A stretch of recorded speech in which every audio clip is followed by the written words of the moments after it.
Hello, Kardec Radio. We are streaming live on the Kardec Radio Facebook page, and also, of course, we're streaming live on Kardec Radio, which you can get on your Android or Apple phone. You can load up the Kardec Radio app by the Play Store or the Apple Store. So you can get it for free. So please get 24 hours a day Spiritist programs by many other people and wonderful messages from a whole group of us here in all around the world, giving Spiritist programs for you on Kardec Radio. Now, but tonight on Sunday, we are continuing our talking about the Gospel according to Spiritism, brought to you by Allan Kardec, the codifier of Spiritism. But before I begin, remember, I will load this video up into my YouTube and BitChute channels. Please comment, hit the little thumbs up, and subscribe to YouTube or BitChute. That helps the algorithm so we can spread Spiritism to more and more people. So Allan Kardec, this was his third book. The first, of course, was the Spirits book, which I recommend everyone to read. You can get that in PDF as well as this book too, The Gospel According to Spiritism. Today, we're going to talk about something. It's one of the hardest ones, at least was for me, and that is when Jesus says, "Love your enemies." Now, this is chapter 12 in the book, The Gospel According to Spiritism. And let's talk about this because, when you say love your enemies, I'm not going to love my enemy. Well, even they say, you don't have to. So let me get into this deeper. And this is what's so great about Allan Kardec, The Gospel According to Spiritism. It makes sense. It brings to what Jesus said, and it brings to what in our modern ears, in our modern understanding, it really tells us what's happening. So let me first go through Matthew chapter 5, verse 43 to 47, where you hear the phrase, "Ye have heard that it has been said, that thou shalt love thy neighbor and hate thine enemy. But I say unto you, love your enemies, bless them that curse you, do good to them that hate you, and pray for them which despitefully use you and persecute you, that ye may be the children of your Father which is in heaven. For he maketh his sun to rise on the evil and on the good, and sendeth rain on the just and on the unjust. For if ye love them which love you, what reward have ye? Do not even the publicans the same? And if ye salute your brethren only, what more do ye more than others? Do not even the publicans so?" So, he's telling us to love our enemies. And if God loves everybody, God sends food and rain to us, then shouldn't we all? This is what Allan Kardec writes. If the principle of charity is to love one's neighbors, then to love one's enemies is the most sublime application of the same principle, seeing that the possession of this virtue represents one of the greatest victories which can be achieved against selfishness and pride. Now, I'm quoting Allan Kardec here on chapter 12.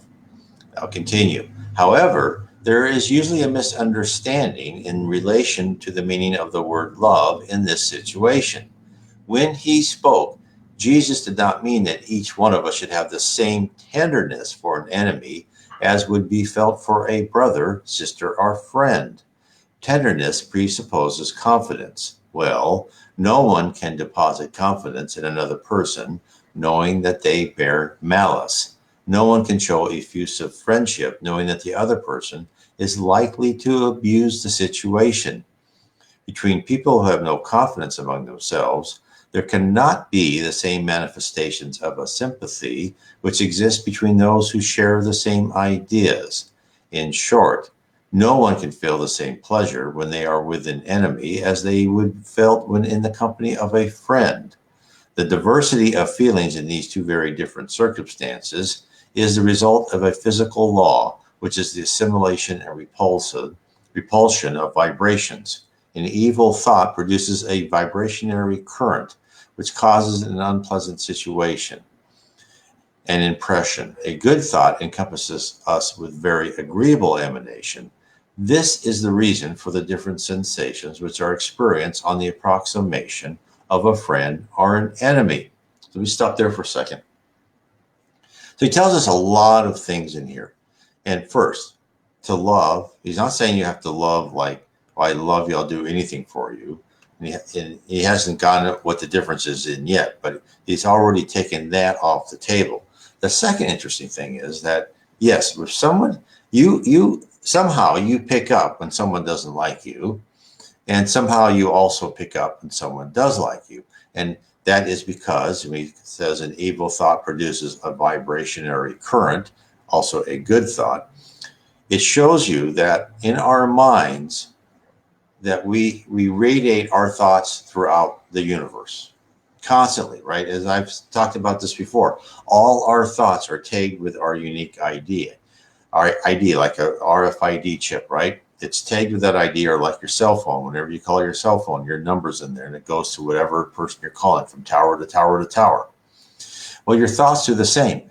And many of us, even though now empaths probably much better than, most of us, I'm not an empath, but they can pick up people's feelings and vibrations. And that's something that they have probably a more advanced, pineal gland that picks up those things. But even there's something that feels that within us. So we can get other people's thoughts, just like kind of like mobs too, or all of a sudden everyone thinks the same thing.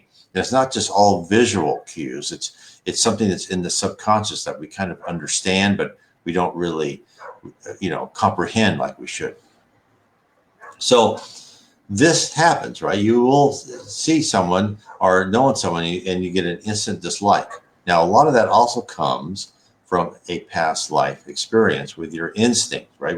Because when you are born, you have your conscience, which has been built up in thousands and thousands of lives and thousands of years, and your instinct. And your instinct can say, oh, that person, don't trust that person. That it doesn't work all the time. A lot of people fool us because we never had any previous communication with them in previous lives. But some people, you will pick that up immediately. And that's Allan Kardec is telling us that, we will feel these vibrations. And the more you understand and study Spiritism, and the more you start learning to open yourself to the signs and signals of the spirit world, you'll be surprised how you can start picking up different things. This is why study is so important. Okay. So then he says, now, so then to love one's enemy cannot signify that there should be no difference between the affection for an enemy and that for a friend. If this precept seems difficult to put in practice, perhaps impossible, this is only because it was falsely understood that Jesus has ordered us to give both friends and enemies an equal place in our hearts.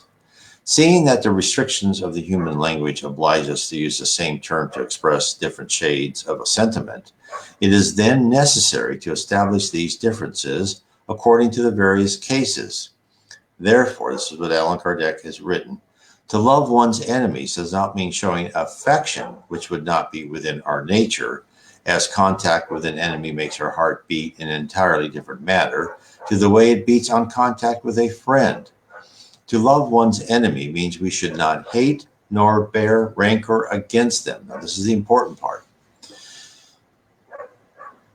Nor desire vengeance. It means to forgive all the evil they have caused without hidden thoughts and without conditions.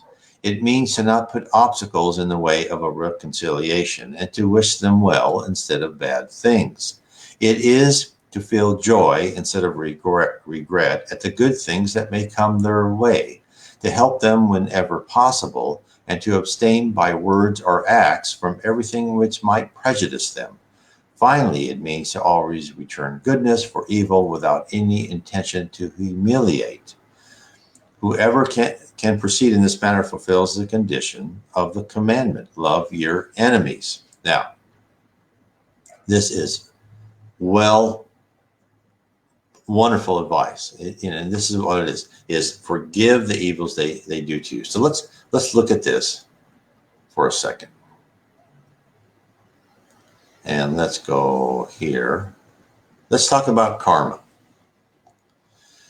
Now, When you have enemies in your life, it's because they have been assigned there to help you. So let's talk about karma for a second. So the first step is your previous life.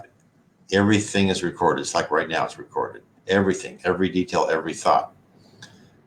Number two, let me bring this up so you can see it better for a second. I am sorry about this. Number two is results from your previous life determine the plans for your current life. And that's the trials and all the episodes. That's what I have covered up with my picture. So your trials and episodes of your current life were determined by your actions in your previous life, and some of them even before then, if you haven't really learned the lesson. So that person who is your enemy, you know that, and you may think, why does that person hate me? Well, they may have an extremely good reason. So let's look at it at two different levels. They may personally have a good reason to want to do something to you, which they don't understand. But they have this feeling that you are their enemy and they don't trust you or wishes to do you harm. And that is from their instinct that maybe you both did something bad to each other, right? I mean, you have to admit, as we go further and further back in our previous lives, we were less and less kind people, right? We probably took what we wanted and did whatever we could. So that's personal. So, and then each one of you may have wanted to get justice on your own terms. And again, this is what Allan Kardec will, talks about later in the chapters. You don't need to get justice, right? There is a court that will always take care of all justice in the world, and that is God and the spirit kingdom. And karma is the process of that court. Whatever that person did wrong, they will have to go through trials and tribulations to unlearn that behavior, right? To remove that primitive emotion and those primitive behavior patterns and replace them with something better. Now, for the hard truth is you has probably have done the same, and you are going through these trials and tribulations to remove your past mistakes. So if we look at it that way, now let's look at it as our personalized little process. That person who's doing something that you may think harmful to you, he or she is your enemy, is doing it on one level because they want to, but on another level is they've been put in that position to do you harm by the machinations and manipulations of the spirit world. Easily, if the spirit world didn't want you to meet your enemy, they could have been born in, on the opposite side of the planet. It'd be easy for the spirit world to say, no, we never want these two people to meet. They'll make life miserable for each other. Well, no, they didn't make that decision, did they? They made a decision, no, these two need to work out their problems. Or this person needs to learn a lesson, and we just have the person to give them that lesson. So, as I've said before, you have to look at that person who's doing something to you as an assigned actor in a play that's fulfilling a part for your benefit. Now, you may not think of it as your benefit at that point in time. Believe me, I sure didn't think that way. I'm learning to, but that is why they were there, right? Because if spirit world didn't ever wanted you to meet, it wouldn't happen. Now, this is the third level of this when Jesus says, love your enemies. Now, Jesus says, he's not saying love your enemies just to be a nice person, which he is, but it's also because this is all going to make a difference in the future life. So I just had a question, which I think is a good one, is what if a spouse betrays you? I know I will forgive, but it is okay to remove yourself from the relationship.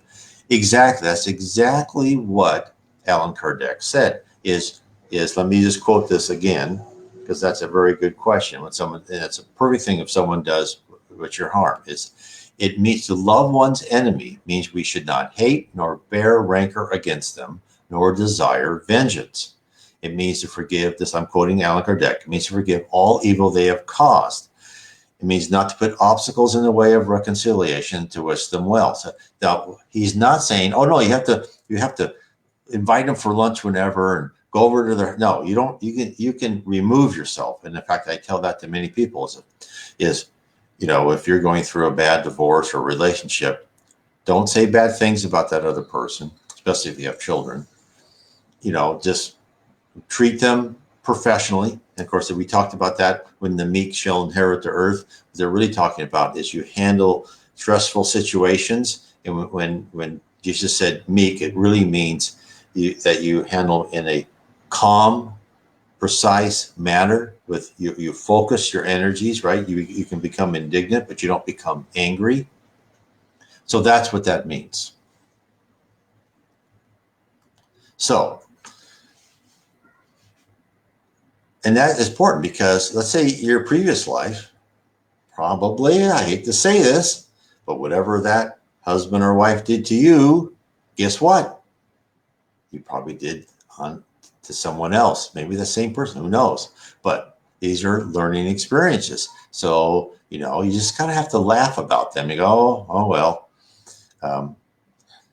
And just know from that not to do that anymore. So it's not easy. Now, let's get back to what I was talking about. There's the next level, which is, as you remember, in the spirit world, there's no concept of time is different, right? They can see time. And so when he says, love your enemies, that is, reconcile with them, just as Allan Kardec said, and make it so you're not enemies. You don't have to be best buddies, but you can at least be neutral to each other. And this is important because how karma works. Your future life, the less enemies you make, if you can make none, and if you can reconcile with some, that sets you up in your future life, because your life now is recorded and will be used to determine your next life. And in fact, this was borne out. This is a wonderful book, Planetary Transition by Divaldo Franco. And I recommend that to everyone. And there's a part in that they were talking about people coming from an advanced planet incarnating on Earth. And this is around, I think, around the beginning of the 2000s, not that long ago. It was the time it was the tsunami, and around Thailand and that area, and so they were coming to Earth to become politicians and doctors and scientists to help us. And the question was asked, well, are they going to have a life full of trials and tribulations like the rest of us on Earth? And they go, well, they're coming from a higher planet. They don't need to go through these karmic phases. They don't need to have trials and tribulations. They will have the regular flus and colds, that type of stuff, right? They'll have the regular minor diseases, but they won't have the turbulent personal life. They won't have the car accidents that, bangs up their leg and makes them lame. They won't have, some sort of, cancer, things like that. They won't experience that because they don't need to. And this is where you want to get yourself, right? This is where you want it. This is, if you can proactively use karma, everything you're doing in this life is setting up your next life. So, and this is why love your enemies is not an easy process, right? But it is an effective one to make yourself have vast improvement in your next life. So then he goes on with, to those who are incredulous, this is Allan Kardec, loving an enemy is contradiction. For those to whom the present life is everything, an enemy is someone noxious who perturbs their rest and from whom, as is thought, only death can bring liberation. This is a reason for desiring vengeance. These people are not interested in forgiving unless it is to satisfy their pride before the world. In certain other cases, the act of pardon seems to them to be a weakness in which they will not stoop. And even if they do not reap vengeance, they will certainly retain rancor and evil desires against the other person. For the believer, and above all for the spiritist, the way of looking at this situation is very different because their vision extends over the past and into the future, between which the present life is nothing more than a point in time. The Spiritist knows that due to the peculiar destiny of this planet, meeting with evil and perverse people is to be expected. The wickedness to be faced is all part of the ordeals to be supported. From this elevated point of view, the vicissitudes are easier to bear, less bitter, whether they originate from other fellow beings or from things. If they do not complain to themselves of their trials, neither should they complain to those who serve as instruments. If instead of bemoaning, Spiritists were to thank God for being put to rest, they should also thank the hand that offers them an opportunity to demonstrate their patience and resignation. So this is why it's so important to study Spiritism, because the more you study, the more you understand what life is from the 10,000 foot view, where you look upon, your life and there's a little path down there that looks smooth to you because you're so far from it. And yet when you're on that path, it's rocky and it goes up and down and around and it's full of obstacles. But when you look at it from your spirit body, it's just, as Allan Kardec says, it's just one point in time. And in fact, in some NDCs, there's one person that had a near-death experience, NDEs, I should say, and he saw this person, talking to another spirit, and then the person went to the earth, and then came back a couple of minutes later and says, "Yeah, that was a tough life." I mean, it gave that person an idea of how short really our time is here in our physical bodies as we go from life after life. Now, of course, it's easy for me to say that. We all understand that being here in our physical body, a day can go on forever, a week, a year is like an eternity for us, right? Trying to save money or trying to get out of a bad relationship where you have to do it slowly is tough. But sometimes you just kind of need to go back and, breathe in and understand that everything here is temporary, and that when you're back in the spirit world, all that will be left behind, except for your brain, right? Except for your character and your personality.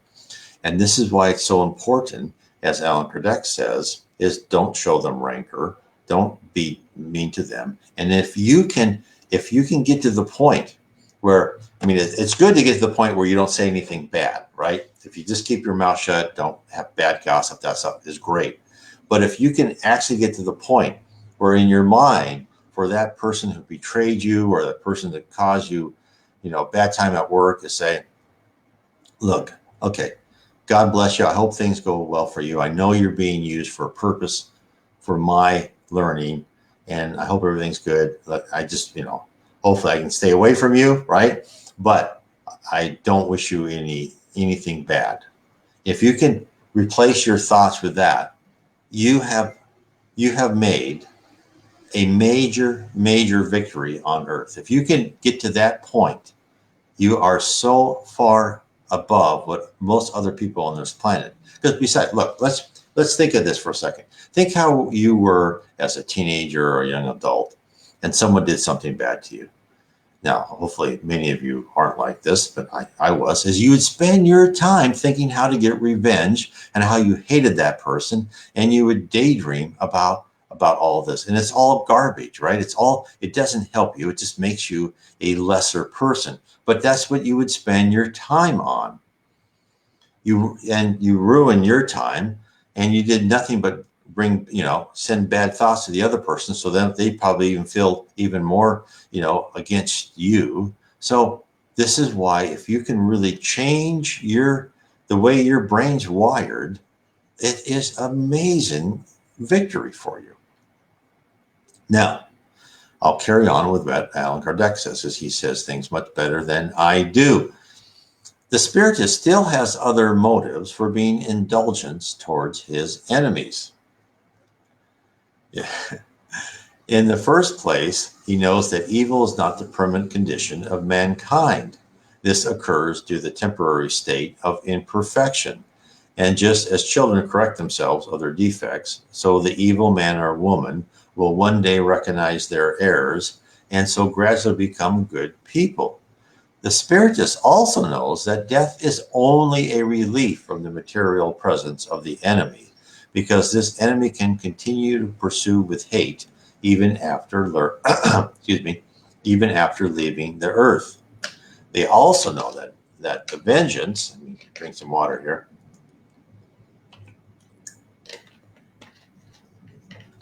which was seized on, fails in its objectives, as it has the contrary effect of causing even more irritation. So let's talk about that for a second. There is this great book, and I forgot the name of it. And it was written by the guy that was worked with Chico. On the weekends they'd come and they'd stand in line with Chico's. Chico would meet people and greet people, and he'd give them little stories about Chico. And then one day, these two people came, mother and father, and they said, Chico, our daughter, I think she was manic depressive. She was, hallucinating, all really mental problems. And they said, Chico, what can we do? And he said, go help people. Whatever you do, try to help people. Well, now, what Chico knew is what this daughter, she was being obsessed by spirits who were trying to get revenge on something that she must have done to them in a previous life. So he said it was 6 months. I forgot how long. It was quite a few months afterwards. They came back to Chico, maybe in a year. And they said, Chico, our daughter's much better. And he goes, well, what did you do? He goes, well, we went into prisons and we talked to prisoners about Spiritism, and we tried to help them any way we could. And so then after everything was done, Chico went and talked to the person who wrote the book. He said, look, this is what happened. These two people went and helped prisoners, right? They helped the people in prison. They were trying to give them any, sustenance and advice they could. And what happened is the mothers who were in the spirit form, right? And they're probably in the umbrella or the lower zone, saw these people helping their sons in prison. And then they noticed that other spirits were attacking their daughter. They spirits who were on the same level as the ones attacking the daughter went to them and said, look, these people are helping our kids. Can you stop, trying to get revenge on their daughter? And they stopped obsessing their daughter. This is like everything is connected here. So this is why it's so important to reconcile, right? Because just as Allan Kardec said, is vengeance can go through many, many lifetimes, and it has, right? You've all read, examples of that in Spiritist literature. You want to stop that. So this is why, and you want to stop it. Not only do you want to have revenge, but that person who's seeking revenge on you, you want it for their favor too, because they're wasting their time. They're wasting eons maybe trying to get revenge in incarnate or discarnate state, and all they're doing is hurting their own path to perfection. So it's bad for everybody. So let me continue on what Allan Kardec says. They also know that the vengeance which seized on fails in its objective, as it has a contrary effect of causing more irritation, which is capable of continuing on from one existence to another. It was up to Spiritism to prove through experience and the law which governs relationships between the visible and invisible worlds that the expression extinguish hate with blood is radically wrong, and that in fact blood only feeds hate, even in the afterlife. It is therefore up to the doctrine to offer a positive reason for this fact, together with a practical motive for forgiveness and for Christ's commandments. Love your enemies. There is no heart so perverse that it will refuse, even though reluctantly, to show itself to be sensitive to good behavior. Through good comportment, it is possible to take away all pretext for retaliation and, who knows, even make a friend out of an enemy, before and after death. Before and after death. Through bad behavior, man only succeeds in irritating his enemy, who then becomes the instrument which God's justice will use to serve as a punishment for those who are unable to forgive. It is always possible to find enemies among both incarnates and discarnates. Our enemies in the invisible world manifest themselves in their malice by means of obsession and subjugations, as can be frequently seen. These represent a kind of trial, which, as in other types of trials, helps in the process of advancement. And for this reason, the sufferer should accept them with a certain amount of resignation. These happenings are also a consequence of the inferior nature of this globe. For if there were no evil people on this planet, then there would be no evil spirits around it either. So let's talk about that. So, why are we surrounded by good, bad, and indifferent, and sometimes downright, maladjusted spirits? It's like we have to live in this, this public junior high or middle school, as we call it, right? And anybody's been in that know that they're all surrounded by all sorts of people, and you just try to survive what you can. So why is that? Well, that's all part of the process of us purifying ourselves. There's a lot of layers to this. First is we're told over and over again by Spiritism is that we improve ourselves by the white heat of pain, right? Like we go through like we're a kiln, right? And we're getting the imperfections fired out of us, right? And that happens through hard trials. Look, everyone has gone through emotionally wrenching episodes. And truthfully, haven't they been the ones that have caused you to change? Have you ever made a big change when you were on the beach drinking with an umbrella, right? And you were all relaxed? Did you ever make this big decision? It could have happened, but regularly it does. You don't make this big decision to change your whole personality and your character. You may make business decisions, but you don't make deep changes in your heart and your behavior without stimuli, right? So the spirits all around us, they provide all the stimuli we need. Now, how does the spirit world, how do they fight evil? Well, it's so smart. Now, when we think about fighting evil in our movies, we think of the good guy with a gun killing all the evil people. Now, would that work? Because all that we do is just take them from incarnates back to discarnates, and they'd come back again. That doesn't work. Spiritism it tells us that the spirit world fixes evil with evil. And this is why we have the lower zone. This is why we have the umbral.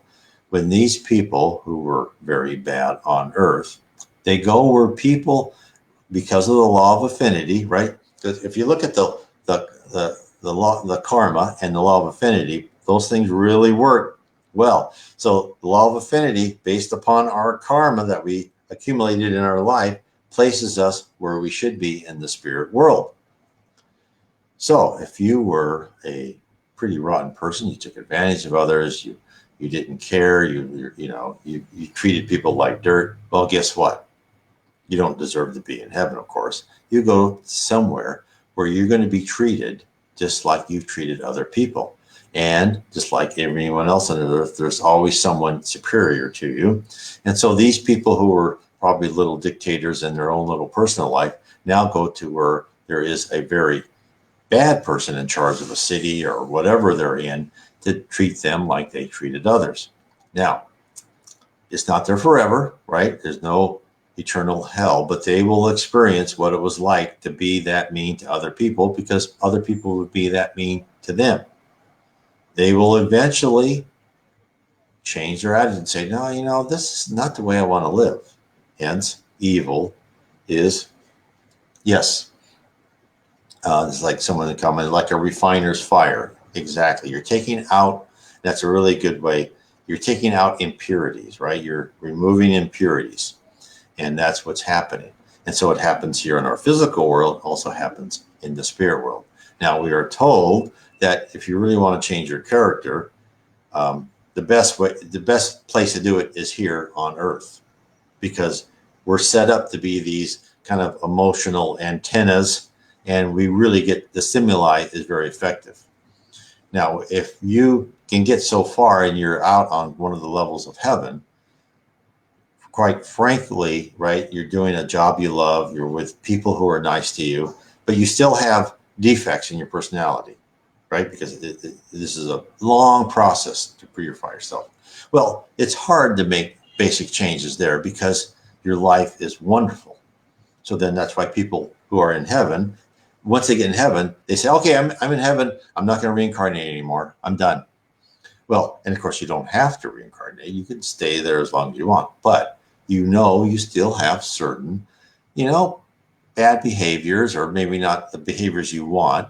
And you come back to earth and you get those taken out, right? And you help plan the trials and tribulations to modify your behavior and your character, your personality to a certain extent.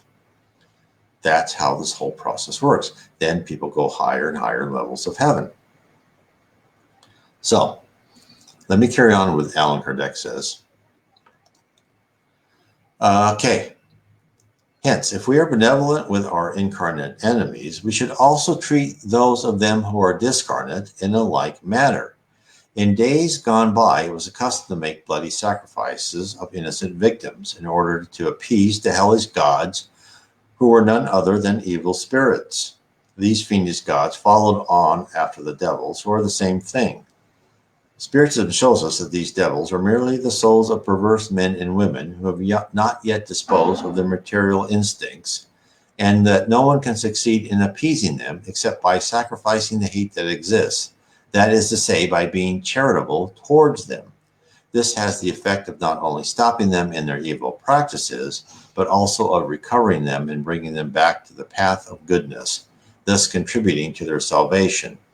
In this way, the maxim, love your enemies, is not circumscribed to the earth ambient and the present life, but rather forms part of the great universal laws of solidarity and fraternity. That is so true. Imagine these ancient societies, the Aztecs who would just go through and do bloody sacrifice after another, bow, all these things, back in the times. And they weren't actually doing anything. They were just giving pleasure to those lower spirits who wanted that to happen. But they weren't going to say, oh, good job, now you're going to be rewarded. No, that doesn't work. They were doing that just for them to get pleasure with no reward for the people doing that. In fact, it was all counterproductive. Just like in school, if someone bothers you and if you ignore them or try to say good things to them, you stop them in their tracks, right? First of all, I know by trying to bother you, it doesn't work. So why? Just like as Allan Kardec has said in other places, if you can ignore the spirits who are trying to give you bad ideas, they will finally just go away because it's not working and you're no fun. This is why another reason to study Spiritism is to always think of ideas that are coming to your mind, because a lot of ideas are not your own. They're just being planted there. And to filter that by your conscience and say, nah, I'm not going to do that. That's not honest, or that can hurt somebody emotionally or physically. And that's not going to be there. Eventually, those spirits that are trying to make you do stupid things will say, oh, that person's no fun. And that's exactly what Allan Kardec is telling us. Now, the next thing he goes on is, this is, whoever shall smite thee on thy right cheek, turn to him the other also. And this is in Matthew chapter 5, 38 to 42. You have heard that it has been said, an eye for an eye, and a tooth for a tooth. But I say unto you, ye resist not evil, but whoever shall smite thee on thy right cheek, turn to him the other also. And if any man will sue thee at the law, take away thy coat, let him have thy cloak also. And whoever shall compel thee to go a mile, go with him twain. give him that asketh thee, and from him that would borrow thee, turn not thou away. So this is what Allan Kardec writes. The prejudices of the world with respect to what is commonly called a point of honor produces the kind of somber susceptibility which is born of pride and the glorification of one's own personality, which in turn leads mankind to return an injury or offense with another. This is taken as justice by those whose moral sense is still embedded in worldly passage. This is why the law of Moses prescribed an eye for an eye and a tooth for a tooth, in accordance with the epoch in which Moses lived. So when Christ came, he said, return goodness for evil, and added, do not resist the evil that they wish to do to you. If someone shall smite thee on thy cheek, present him the other also. To the proud, this teaching seems cowardly because they do not understand that it takes more courage to support an insult than it does to take vengeance. This is always due to the fact that their vision does not go beyond the present. So let's talk about that for a second. And this is another great revelation was that Spiritism tells us is that when the Bible, the Old Testament, the New Testament, and other things, Buddhism and any other types of prophetic messages from the spirit world, they are given to people according to the level of their culture and technology at the time. In Moses' time, if Moses said, no, love your enemy, they weren't ready for that. They were ready for an eye for an eye and a tooth for a tooth. It was a much more primitive time. No one would have, if Moses said that, they would have said, no thanks, right? And Christ, there's a lot of things he wanted to say, but he was bound by what is possible to get people to change. You can't just come in and say, no, you need to be this way. No, you need to love all your enemies, when a culture was that, there's an eye for an eye and a tooth for a tooth. They needed the time of people from the Moses time to the time when Christ came to know that an eye for an eye and a tooth for a tooth, it just created more turmoil. They had to learn that at least a portion of society, not all, right? A portion that would listen to Jesus had to learn that it really wasn't the solution. At a time when there was slavery and, that might makes right? Even that's why it's one of the reasons Socrates was killed, because Socrates says, just because you have more power doesn't mean you get to say what's good and bad. The Athenians who were in charge didn't like that, right? No. At that time, if you had the power, you had the right. That Socrates was revolutionary. He's a precursor of Jesus. Everything if you really look at what he's saying, a lot of it is a precursor of what Jesus Christ came and told us 400 years before Jesus came. And he was here to try to get people to start thinking that way. Now they knew he wasn't going to be successful, right? And even Jesus wasn't successful in the fact that the world changed within his lifetime, and the world still hasn't changed 2,000 years later, but it is changing slowly. For us, it's slowly. And for the spirit world, 2,000 years just go fast. So it's all about slowly changing people's attitudes and perceptions and their behavior. And all, of course, this makes up our personality. It makes our personality better. So this is why when you read things in the Bible, like, in the Old Testament, they say, go into the city and kill everybody. That's pretty mean, but they were being very directive. No, you got to do what God tells you, because that's how they were. They were like irresponsible, and there wasn't much inner morality in those more primitive souls. I'm sure the exceptions.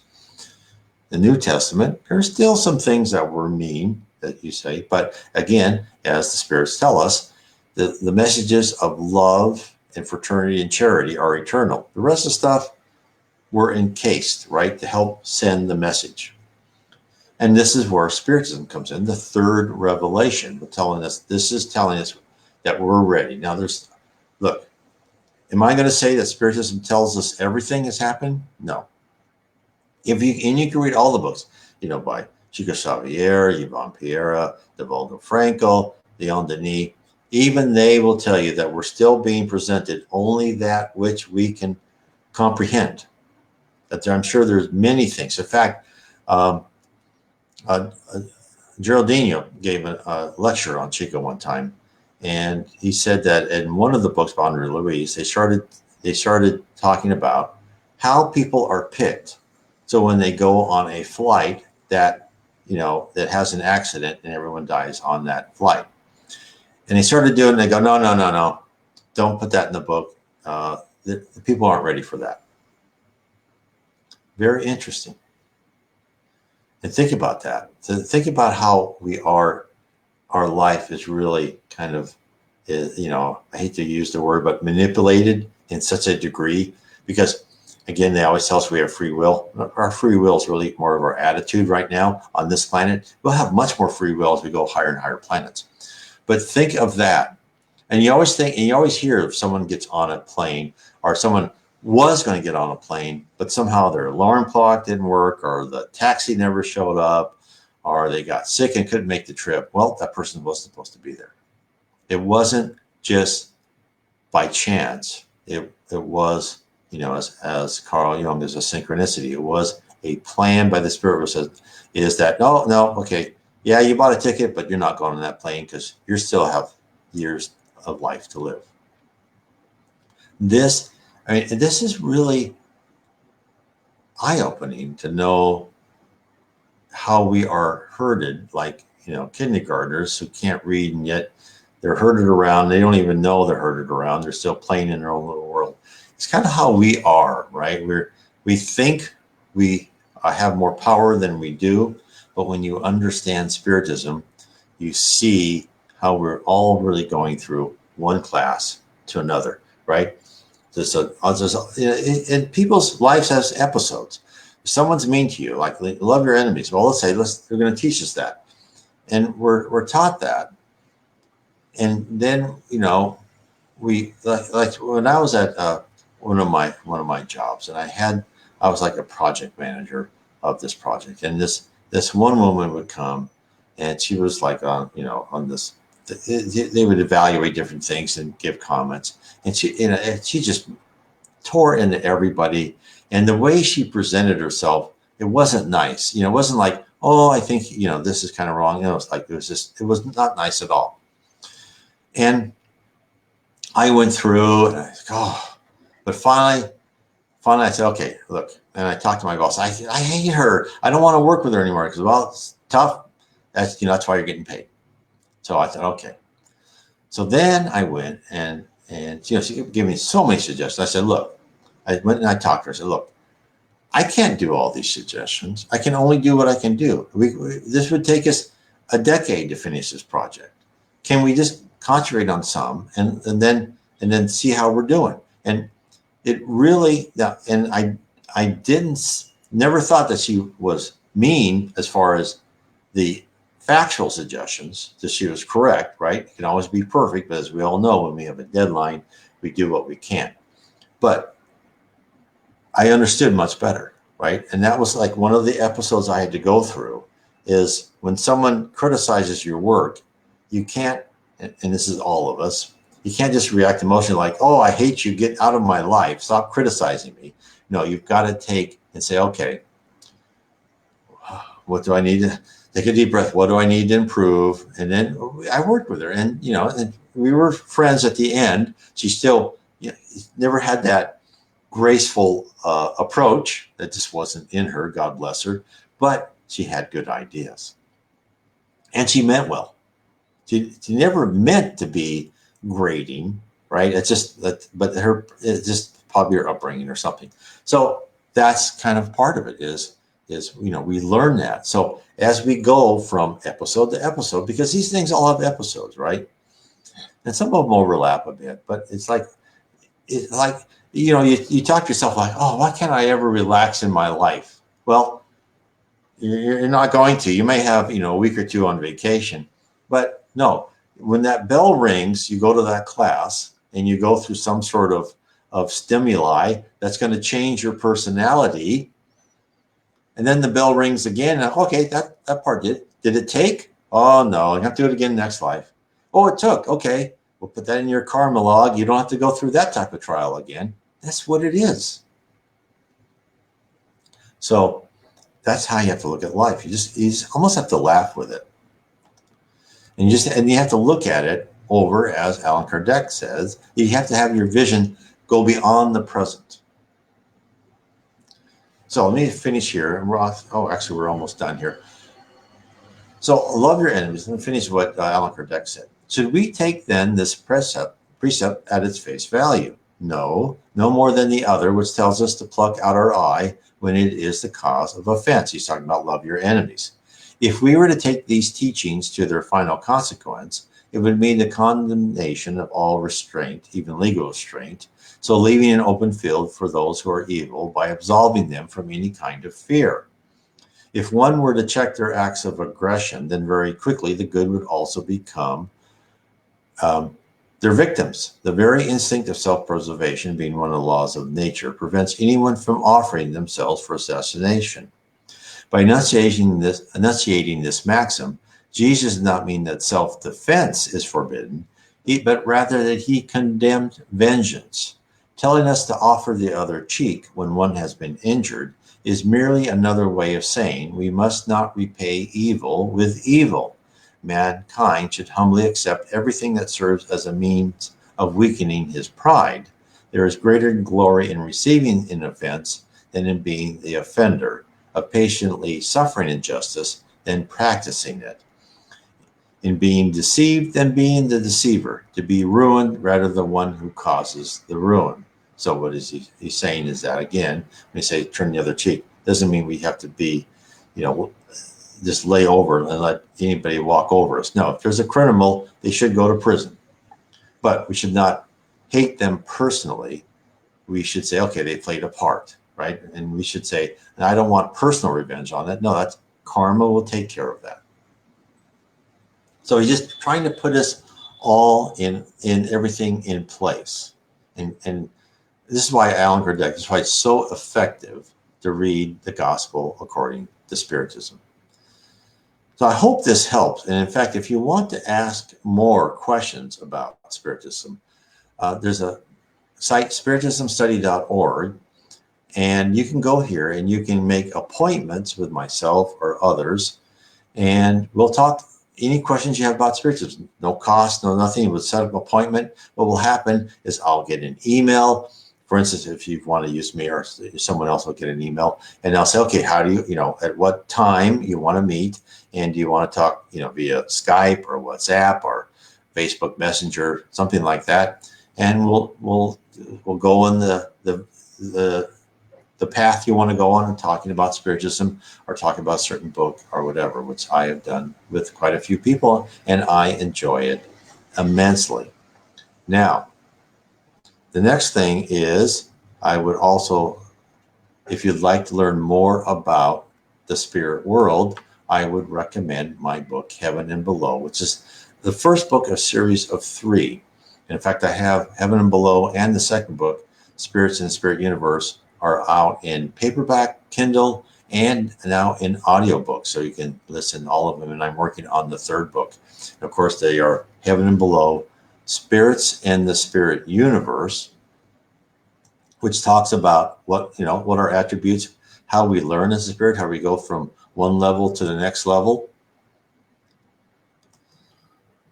And because my thinking is the more you understand about the spirit world, the more you'll understand about why you're here, and the more you'll have a lot less stress of what's happening to you, because you'll understand what you're working towards. You'll understand the power of a pure spirit, of a higher spirit, where thought is action in the spirit world. You'll understand why we're going through this really tough training, right? Getting rid of those primitive emotions. You don't want someone who use the power of their mind to create something, who's not a good person, who's not a stable person. And then my third book is How We Are Guided by Spirits, where I talk about how we are personally guided, how whole cultures and races and nations are guided, and how the earth will approach to become a planet of regeneration, which Spiritists right now are saying we are beginning that first phase of becoming a planet of regeneration, where important people like Socrates and Buddha, what I've heard in Spiritist meetings, are going to be incarnated on Earth. So these higher spirits will become, beacons of light to us so we can learn from you. So I want to thank everyone for being part of our little talk today. Again, remember, we're here every Sunday and we talk about some aspect of Spiritism. I will load this video up on YouTube and BitChute. So this will be on those, and also BitTube. Also, I'm using BitTube for anyone, those 3 platforms. So please subscribe, tell your friends, share this on other Facebook pages if you would like to, and feel free to ask me any question. You go to my blog, NW Spiritism. You can always hit me on the contact, send me a contact with your email, and we can start doing email back and forth. I do that with a lot of people. I'm getting quite a few emails now, and I love helping anyone any way I can to explore Spiritism. So I want to say good night to everyone, and God bless.